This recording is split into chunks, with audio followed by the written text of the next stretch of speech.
अस्सलाम वालेकुम viewers, welcome to exploring पांडा। तो आज का हमारा डिस्कशन का टॉपिक है site directed mutagenesis. Site directed mutagenesis. तो ये म्यूटेशन क्रिएट करवाने का एक प्रोसेस है, ठीक है, म्यूटाजेनेसिस। तो एक डीएनए के ऊपर एक स्पेसिफिक साइट के ऊपर, ठीक है ना, डीएनए की स्पेसिफिक साइट के ऊपर खुद एक म्यूटेशन करवाने का प्रोसेस है साइट डायरेक्टेड म्यूटाजेनेसिस, ठीक है। तो जो एक टेक्निक है जिसको बहुत ज़्यादा यूज्ड किया जाता है, ठीक है, स्टडी के लिए स्ट्रक्चर और function of the protein study के लिए, ठीक है ना। तो किस चीज़ के लिए इस टेक्निक को यूज़ किया जाता है? It is used for studying the structure and function of protein। Protein के स्ट्रक्चर और फंक्शन को स्टडी किया जाता है इस टेक्निक से, ठीक है। और किस तरह मॉडिफाई करके डीएनए को, ठीक है ना, बाय मॉडिफाइंग डीएनए। कौन सा डीएनए? जिसने आगे जाके कोड देना है, प्रोटीन कोड, ठीक है ना, आरएनए को। तो बाय मॉडिफाइंग इनकोडिंग डीएनए, ठीक है, मॉडिफाइंग इनकोडिंग डीएनए। क्लियर? तो ये एक प्रोसीजर है जो इस्तेमाल किया जाता है स्टडी के लिए स्ट्रक्चर और function of the protein bye modifying encoding DNA. तो इस मेथड के ज़रिए म्यूटेशन क्रिएट करवाई जाती है स्पेसिफिक साइट्स के ऊपर, जीन की स्पेसिफिक साइट के ऊपर। म्यूटेशन क्रिएटेड कहाँ पे क्रिएट करवाई जाती है? Mutation specific site of the gene. Gene के ऊपर कुछ स्पेसिफिक लोकेशन होती है जीन ऑफ इंटरेस्ट के ऊपर, ठीक है ना। तो वहाँ पे म्यूटेशन क्रिएट करवाई जाती है। और वो जीन ये होगी जिसकी हमें सीक्वेंस का पता है, जो पहले होगी। एक म्यूटेंट हम खुद बनाएंगे और हमारे पास जो वाइल्ड टाइप जीन होगी ना, उसकी स्पेसिफिक साइट पे म्यूटेशन करवाने का प्रोसेस होता है। इसकी हमें सीक्वेंस पहले से ही पता होती है, नॉन सीक्वेंस की जीन होती है। साइट डायरेक्टेड म्यूटाजेनेसिस का जो प्रोसेस है वो इस्तेमाल किया जाता है चेंज करने में। This mutation process can be use to change, insert and alter.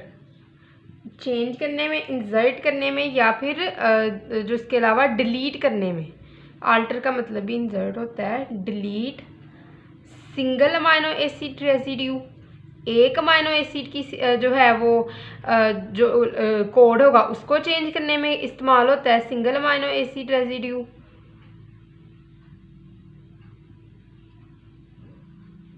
उसके अलावा जो है वो मल्टीपल अमाइनो एसिड्स,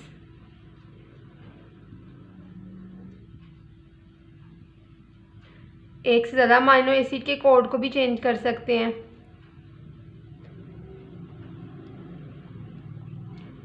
कि आपने एक न्यूक्लियोटाइड की सीक्वेंस ही इंट्रोड्यूस करवानी है ना, तो आप एक सिंगल अमाइनो एसिड के कोड को भी चेंज कर सकते हैं, या एक से ज़्यादा बेसिस को भी जब इंट्रोड्यूस करवाएंगे तो मल्टीपल अमाइनो एसिड के जो कोड है वो चेंज हो जाएंगे, या फिर पूरे स्ट्रक्चरल मॉलिक्यूल को भी चेंज करने के लिए इसको यूज़ किया जाता है। इंटायर स्ट्रक्चरल मॉलिक्यूल, ठीक है। तो बहुत सी टेक्निक्स जो हैं वो साइट डायरेक्टेड म्यूटाजेनेसिस के प्रोसेस को परफॉर्म करवाने के लिए यूज़ होती हैं, ठीक है ना। तो जिसके ज़रिए स्पेसिफिक साइट्स के ऊपर हम म्यूटेशन क्रिएट करवाते हैं। तो सबसे पहले जो है जो इम्पोर्टेंट टेक्निक है हमारे पास इस म्यूटाजेनेसिस के लिए, वो क्या है? वो थ्रो बैक्टीरिया है, ठीक है ना। बैक्टीरिया के ज़रिए करवाई जाती है। बैक्टीरिया के ज़रिए जो म्यूटेशन मोस्टली क्रिएट होती है, ठीक है। इसके अलावा डिफरेंट स्ट्रेटजीज और भी हैं इस म्यूटेशन के लिए, ठीक है। तो अगर हम बैक्टीरिया के ज़रिए बात करें इस म्यूटेशन की, तो शॉर्ट सीक्वेंस होती है न्यूक्लियोटाइड की, उसको कट किया जाता है। ये मैं इसका प्रोसीजर आपको बता रही हूँ यहाँ से, ठीक है ना। बैक्टीरिया में एक शॉर्ट न्यूक्लियोटाइड की सीक्वेंस होगी, ठीक है, जिसको हम ओलिगो न्यूक्लियोटाइड कहते हैं, ठीक है ना। तो शॉर्ट न्यूक्लियोटाइड की सीक्वेंस को कट किया जाता है,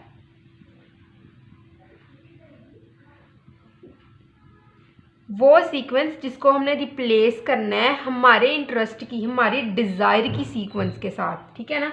तो शॉर्ट इस सीक्वेंस को कट करना है किसके ज़रिए, रिस्ट्रिक्शन इंजाइम के ज़रिए।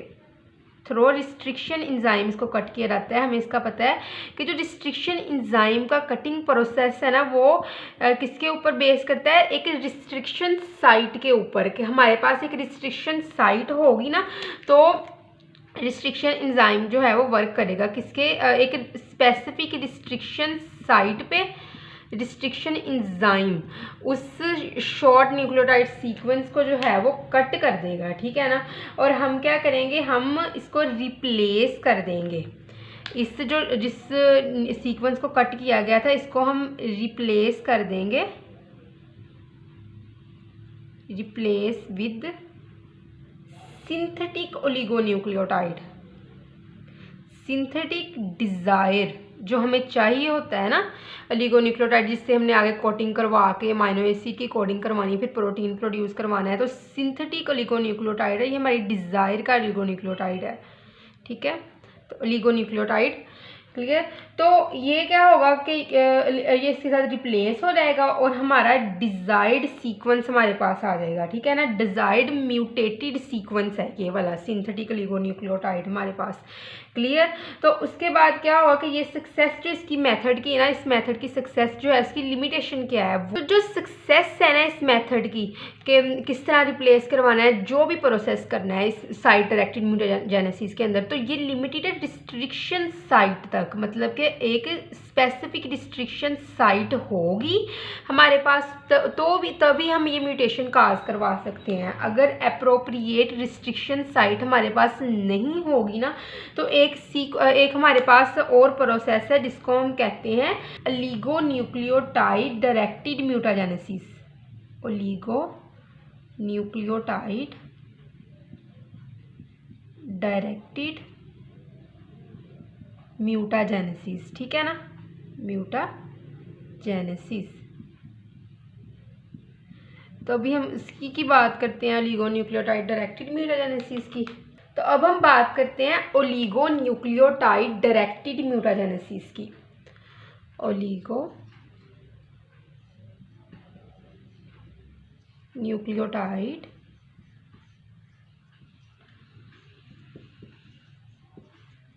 डायरेक्टेड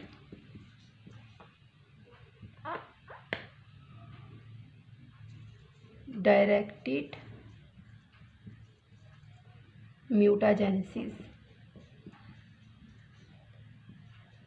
कि अगर साइट डायरेक्टेड म्यूटाजेनेसिस नहीं करवा रहे हम लोग due to the lack of the restriction site, तो हमारे पास दूसरा प्रोसीजर है, वो है ओलिगोन्यूक्लियोटाइड डायरेक्टेड म्यूटाजेनेसिस, ठीक है। तो ये एक सिंपल सा प्रोसेस है जिसके अंदर क्या होता है कि हम ना अपने इंटरेस्ट की एक छोटी सी सिंगल स्ट्रैंडेड ओलिगोन्यूक्लियोटाइड को बनाते हैं, जो कि टारगेट सीक्वेंस से एक या फ्यू बेसिस के अंदर डिफर करती है। अब आप यहाँ पे देखेंगे, मैं ये बनाती हूँ, ये तो ये है हमारे पास टारगेट सीक्वेंस। इस टारगेट सीक्वेंस के ऊपर जिस तरह के हमारे पास अब है एक sequence adenine, thiamine, guanine, cytosine, ठीक है, ATGC का। तो हमने क्या किया, ये सीक्वेंस है टारगेट का, लेकिन हमने एक छोटा सा ओलिगोन्यूक्लियोटाइड प्रोड्यूस करवाया जिसके ऊपर सीक्वेंस जो होगा एक बेस पेयर पे डिफर करता है इनसे। इसके ऊपर ये है थायामीन, और जो है एडेनिन के साथ थायामीन ने पेयर अप किया, थायामीन के साथ एडेनिन ने किया, ठीक है। गुआनिन के साथ साइटोसिन ने पेयर अप करना था, लेकिन गुआनिन के साथ पेयर अप करवा दिया हमने थायामीन का, और साइटोसिन के साथ गुआनिन का। सिंपल है, सारे जो हैं वो सारी सीक्वेंस जो हैं वो सेम ही है, लेकिन यहाँ पे ये जो थायामीन हमने लगवाई ना एडेनिन के साथ, यहाँ पे आ गया एक डिफरेंस, ठीक है। तो क्योंकि डिफरेंस एक ही बेस का था, एक मिसमैच बेस पेयर बन गया यहाँ पे, ठीक है ना। तो इसकी वजह से जो है ये छोटा सा जो हमने ओलिगोन्यूक्लियोटाइड का सीक्वेंस तैयार करवाया एक मिसमैच बेस के साथ, तो उसने पेयर अप कर लिया किसके साथ, टारगेट सीक्वेंस के साथ, ठीक है। अब पेयर अप तो हो गया है ये इसके साथ। अब इसने क्या करना है, जो ये ओलिगोन्यूक्लियोटाइड का छोटा सीक्वेंस है, इसने एक्ट करना है प्राइमर के तौर पे, ठीक है, और अपना पूरा डीएनए का स्ट्रैंड बना लेना है। तो मैं आपको यहाँ पे बना के भी दिखाती हूँ। ये था टारगेट सीक्वेंस हमारे पास, ठीक है। और इसके साथ जो था वो यहाँ पे हम सीक्वेंस भी लिख लेते हैं ताकि आपको भूले ना, ATGC, ठीक है। और उसके ऊपर जो लगा था वो क्या था,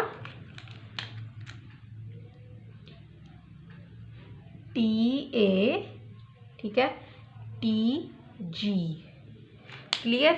और यहाँ पे डिफरेंस था एक जो हमने देखा था। तो अब क्या देखते हैं कि ये आगे इसने, क्योंकि ये प्राइमर की तरह एक्ट किया था, तो डीएनए पॉलीमरेज एंजाइम ने इसको यूज़ करते हुए प्राइमर को नेक्स्ट डीएनए बना लिया। ये पूरा डीएनए का एक स्ट्रैंड तैयार हो गया। इसके अंदर सिर्फ एक मिसमैच बेस मौजूद है, ठीक है।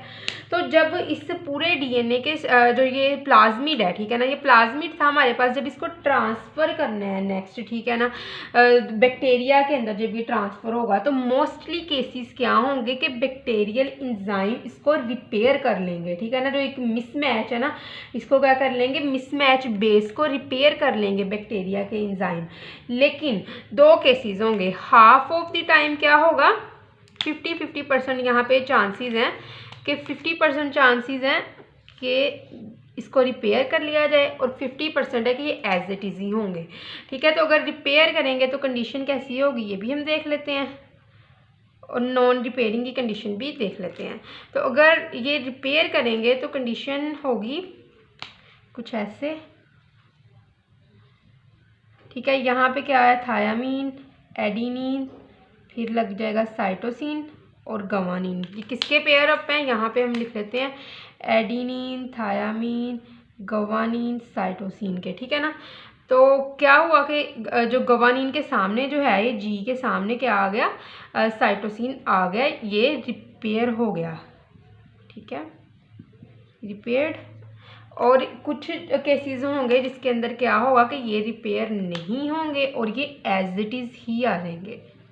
तो वो ये वाला केस है जिसके अंदर इसको रिपेयर नहीं किया जाएगा, एज इट इज़ ही जो है नेक्स्ट जो सीक्वेंस है उसको ट्रांसफ़र कर दिया जाएगा प्लाज्मिड की। तो यहाँ पे हम बात करते हैं इसकी थायामीन, एडेनिन, गवानीन, ठीक है। और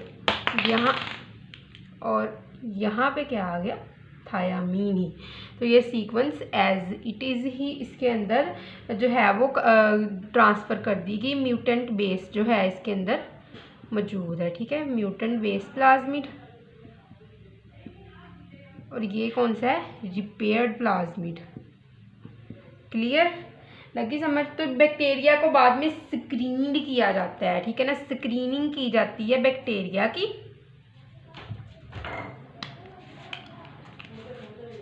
बैक्टीरिया को बाद में क्या किया जाता है, स्क्रीनिंग की जाती है ताकि म्यूटेंट बेस की प्रेजेंस को देखा जा सके। तो आई होप सो कि आपको साइट डायरेक्टेड म्यूटाजेनेसिस की समझ लग गई होगी। लेकिन किसी भी किस्म का कन्फ्यूजन है तो आप कमेंट सेक्शन में पूछ सकते हैं। Thank you so much.